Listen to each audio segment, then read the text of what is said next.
what's up? This is Freejak, and as requested, we are going to do a little walkthrough of the Sandstorm production I put together.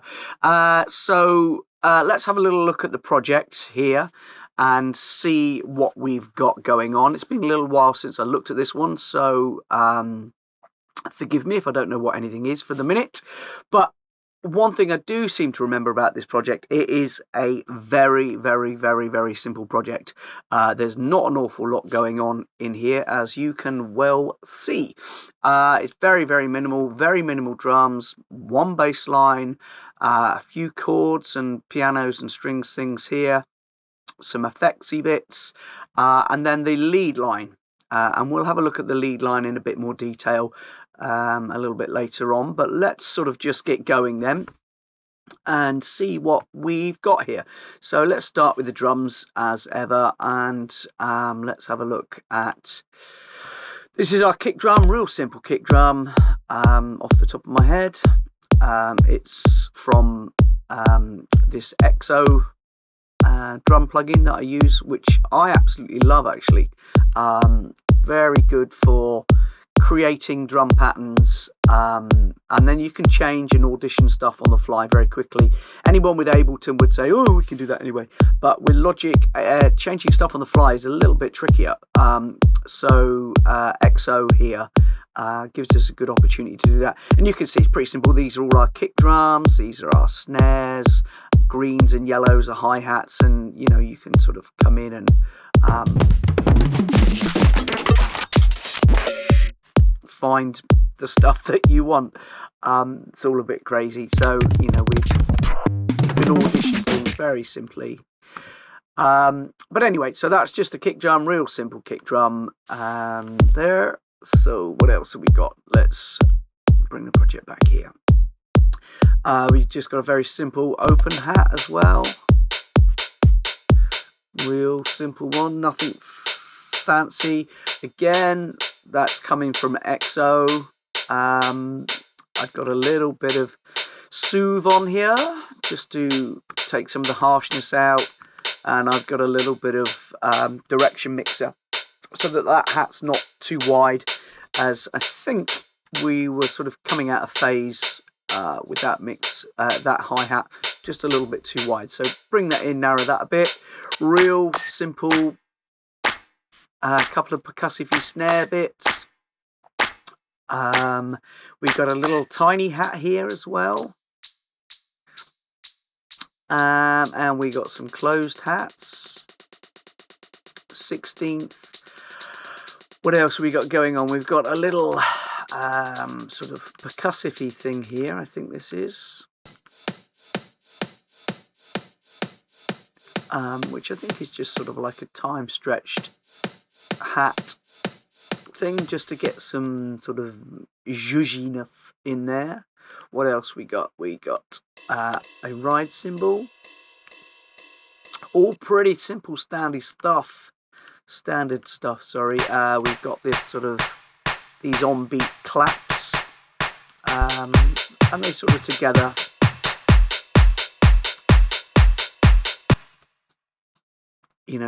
they make up what is really very, very simple drum patterns.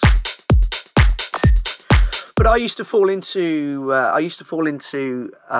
quite a hole in the past of putting crazy amounts of drums, and 3 different kick drums and 4 different hi-hats and 2 different claps and this shaker and that shaker, and yeah, you just cannot get the volume that you need when you're sort of piling all of those things. So it's much better to select the right, fewer of the right sounds, right tool for the right job.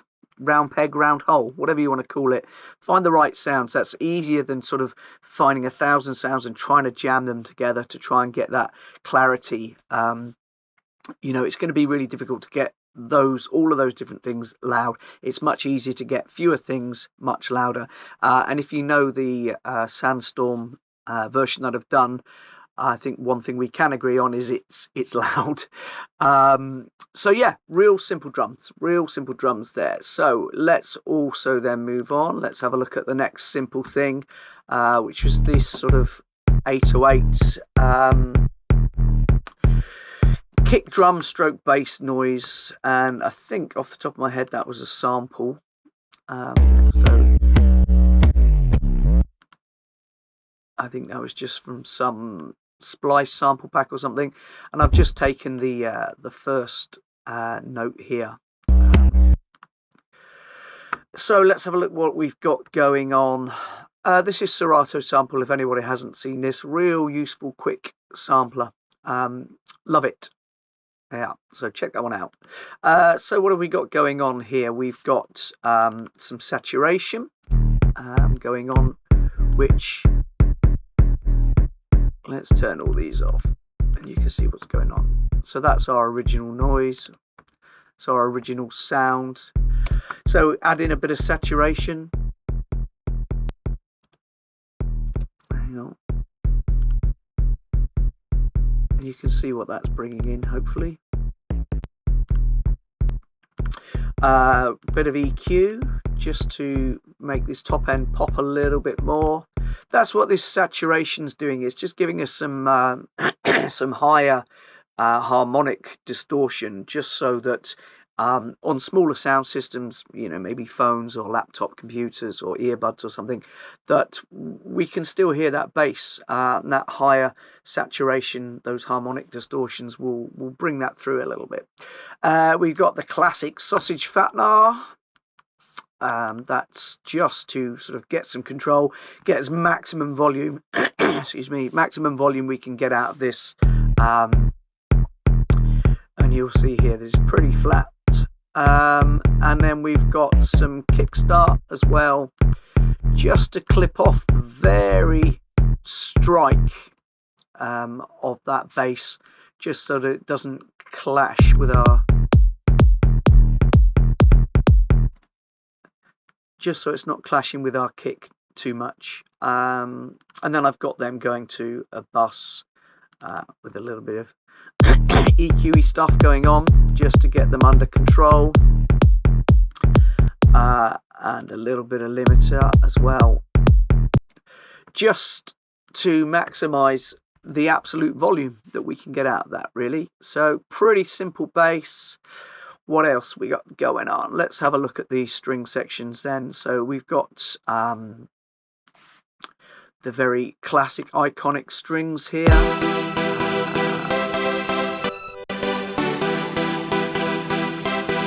So this pretty simple pattern. That's coming from Serum.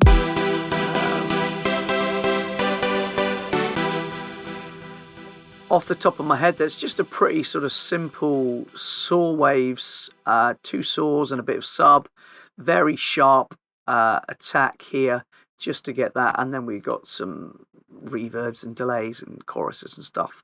Again, nothing particularly fancy there. What we got going on that, we have got some EQ again, bring out some of this higher end on that sound.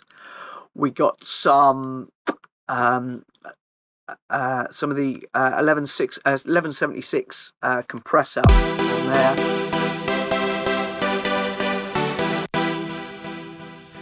Again, just the tone of the 1176 is classic, so that's sort of just giving us a bit of push. Also, we got some colour going on here with the RC20.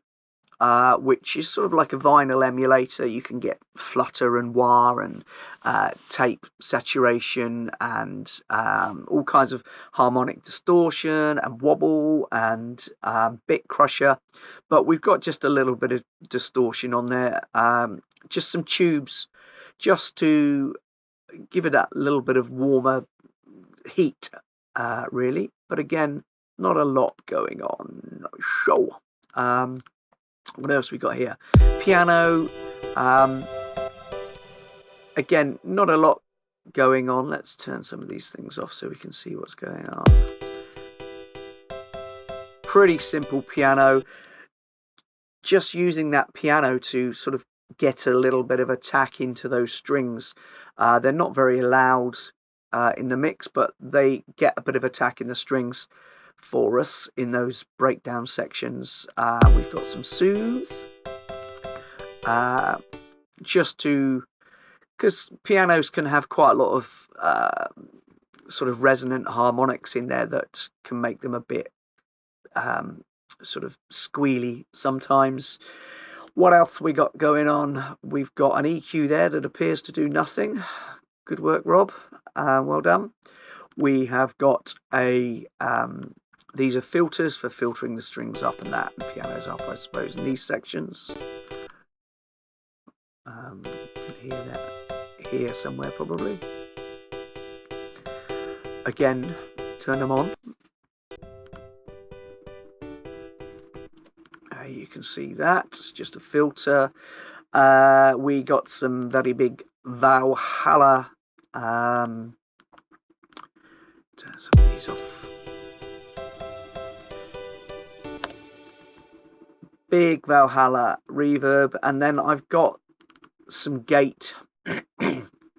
This kickstart again, which sometimes I put before reverb, sometimes after. In this case, I've gone after because this is a big reverb, so I want to not only sort of get the feel that the piano is sort of pumping in and out, but I want that reverb to pump in and out as well. So it sort of sounds like a sample almost. And then we've got some a little bit of limiter on the end, which is doing nothing apart from just making up a bit of gain for us, perhaps. So again, not a lot going on there. This is this one standard, just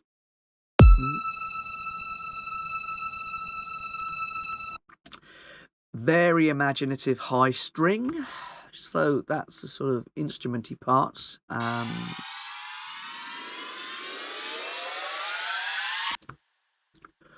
All those kind of bits and bobs. Won't bother showing you too much of those. There's a little bit of a sort of vocal something in there, sort of creating more of a rhythmical pattern than let's say than a vocal pattern. So and then okay, I guess that leads us to the we got a little sort of tinkly noise here that sort of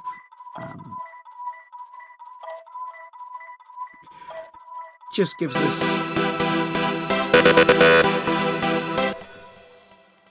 it's sort of just a subtle filler on the top end, just to open things up, give us some space and that. So what else we got? So let's look at this lead line, because that's pretty much it. Other than the lead line, there's not much else in this project really.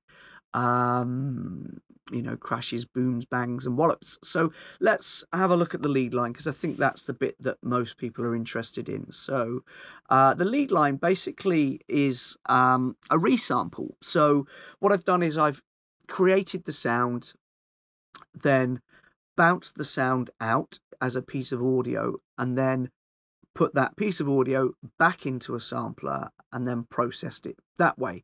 That way it gives us a sort of a tighter attack, and it gives us that sampled sound almost, so that it you know, so that it sounds like a sample and that it doesn't sound like it's just coming straight from a synth. So let's have a look at how we've done that. So that's down here, I think, lead build, here we are. So what we've got going on is I've just got a straight noise, which I think was in Serum, yeah. And there's not a lot going on in it here. You know, we've got just a straight saw noise. Then we've got a square noise added to that.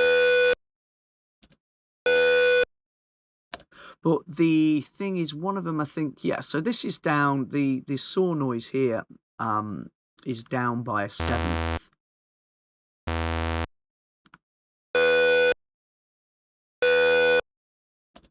And that sort of gives us that slight tonality change. It's not, they're not both the same note. One's a seventh down. A little bit of sub noise in there, which is just a square sub, just to give us some bottom end. There's not a lot going on there, tiny amount really. And we've added some some clips and some distortion on there. So let's turn those off and we can hear. That's the noise basically. So we added some overdrive first, which roughens it up a little bit, and then we've added some clip as well. So that's as far as we've got there. And then what I've done is, you can see here below, I've just bounced this in place so we can hear. Let's just come down here.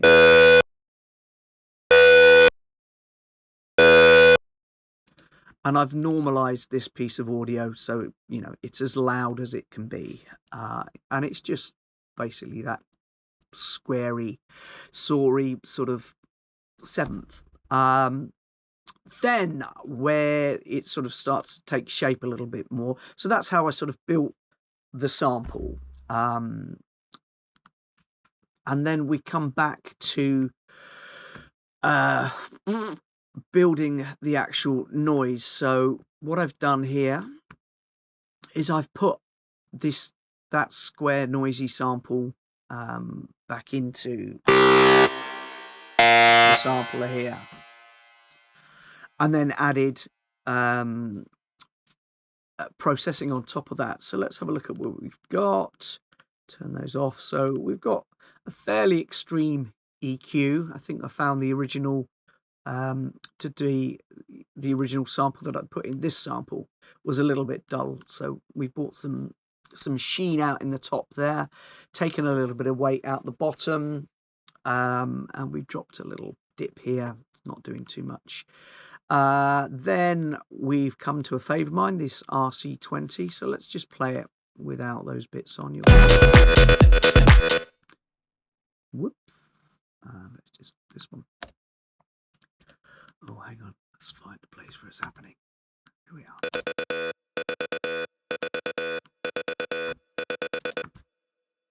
And then we're going to add in some RC20 here, which is basically, again, a lot more distortion and some magnetic wow and flutter tape emulation.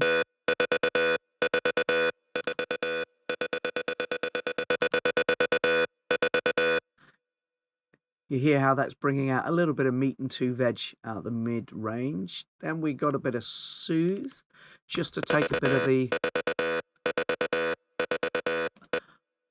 harshness out of it, because I wanted that lead line to be big and loud, but I didn't want it to be, you know, deafening and harsh. It needed to be controlled and warm. Rather than ear-piercingly loud. I suppose that depends what system you're listening on, but that's the aim of the game. Then for some reason I've got a bit more RC20, which I think we've used the RC20 as more as the effect, because this is a really nice reverb on this RC20 actually. So that's dry, some more distortion, some reverb, some more magnetic. I was really going overboard, wasn't I?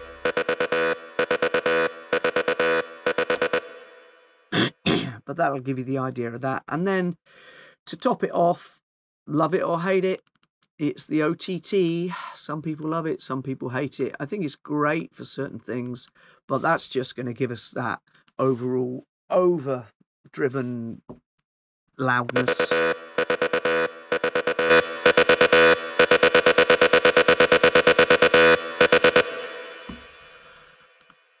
So yeah, that's sort of how I made the lead line, and then I've sort of bounced it out in different places to make the sort of little edit sections you'll hear here, which I believe is again, there's more OTT on that. Blimey, no stopping me, is there? Oh, I think I bounced that in place like that. Yes, I did. I think I built it and then bounced it in place. Don't know, can't remember, but it will have been probably Little Altar Boy that does that pitching. that sort of pitching down effect. So what I've done there is I've just bounced out the lead line here, which you can see here, and then put a little altar boy on that to get that dive off pitch, which is great because it's a nice proper formant shaper. So and then we have another iteration of the lead line here,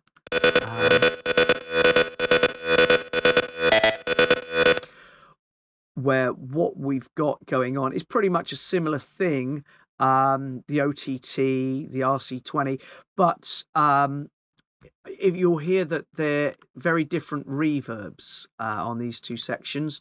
This is this sort of huge reverb here. And obviously we didn't want it sounding all washy when the beat and everything came in. I wanted it to sort of dry up and have that sort of impact. So you'll hear on this section that we've lost that big reverb. And we've replaced it with this very short delay to sort of give it that room ambience, really. And that, my lovelies, is pretty much it. You know, there's not a lot more going on.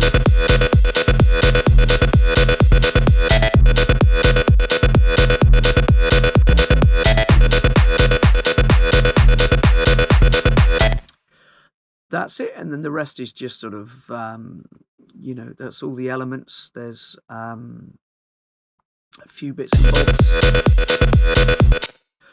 But I think that's all anybody's really going to be interested in hearing or seeing. Like I say, very simple project. Less is more. You'll always get more volume, more presence, and more clean or better, cleaner mixes. The less you have in it. What have we got there? We're not even 40 tracks, and most of those tracks are sort of repeated. So I bet you there's probably only maybe 20 to 25 active tracks. But anyway, I hope that was interesting to some people. I get it. It's pretty boring to some others, but that's what we got. And I hope that was useful and interesting. Anyway, take care. I'll speak to you soon. Bye-bye.